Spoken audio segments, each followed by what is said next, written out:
আজকে আমরা এমন একটা সময়ে এই দিবসটি পালন করছি যখন আমরা একটা ট্রানজিশনাল পিরিয়ডে, একটা উত্তরণের পথে আমরা এগিয়ে চলেছি। অর্থাৎ একটা ছাত্র গণ অভ্যুত্থানের পরে যে সুযোগ সৃষ্টি হয়েছে গণতন্ত্রের উত্তরণের, সেই পথে আমরা এগিয়ে চলেছি।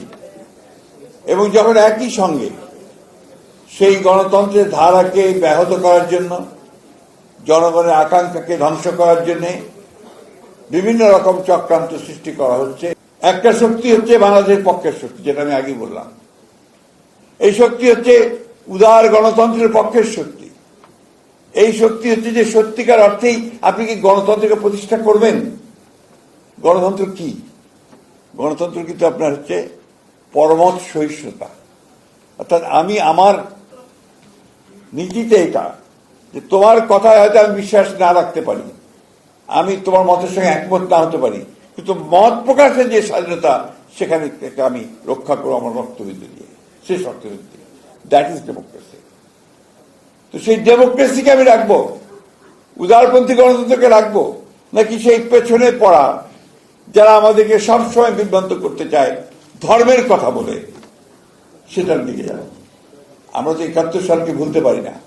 আমরা যারা দেশ স্বাধীনতার সঙ্গে যুক্ত ছিলাম, লড়াই করেছি, যুদ্ধ করেছি, এই দেশে একটা স্বাধীন ভূখণ্ড এনে দেওয়া হয়েছে, যার ফলে আমরা এখানে বেঁচে আছি, টিকে আছি এই ভূখণ্ডে।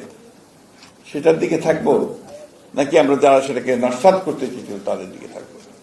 বলতে আজকে এই প্রশ্নগুলো আসছে এই জন্যে যে এই শক্তিটি আবার মাথা চাড়া দিয়ে উঠেছে। এই শক্তি আজকে আবার মানুষকে বিভ্রান্ত করছে সেই ধর্মের নামে। ১৯৭১ সালেও কিন্তু সেই ধর্মের নামে বিভ্রান্ত করতে চেয়েছিল। অথচ এই শক্তিটি ১৯৪৭ সালে যখন এই দেশের মুসলমানরা তাদের সেলফ ডিটারমিনেশন, নিজেদের জেগে ওঠার একটা, নিজেদের নিয়ন্ত্রণ করবার যে ক্ষমতা, শক্তি, সেটার জন্য যখন লড়াই করেছিল, ৪৭ সালে স্বাধীনতার জন্য সংগ্রাম করেছিল, তখন এই শক্তি কিন্তু সে আবার তারও বিরোধিতা করেছিল। এটা কিন্তু অনেকেই আমরা ভুলে যাই। আমি খুব পরিষ্কার করে বলতে চাই, ১৯৪৭ সালে এই শক্তিটি সেদিন পাকিস্তান আন্দোলনের বিরোধিতা করেছিল। ওই শক্তি ১৯৭১ সালে বাংলাদেশের স্বাধীনতার বিরুদ্ধে করেছে। আজকে আবার ওই শক্তি ভোল পাল্টে, চেহারা পাল্টে তারা কিন্তু এমন ভাব দেখাচ্ছে যে তারাই নতুন বাংলাদেশ করতে পারবে।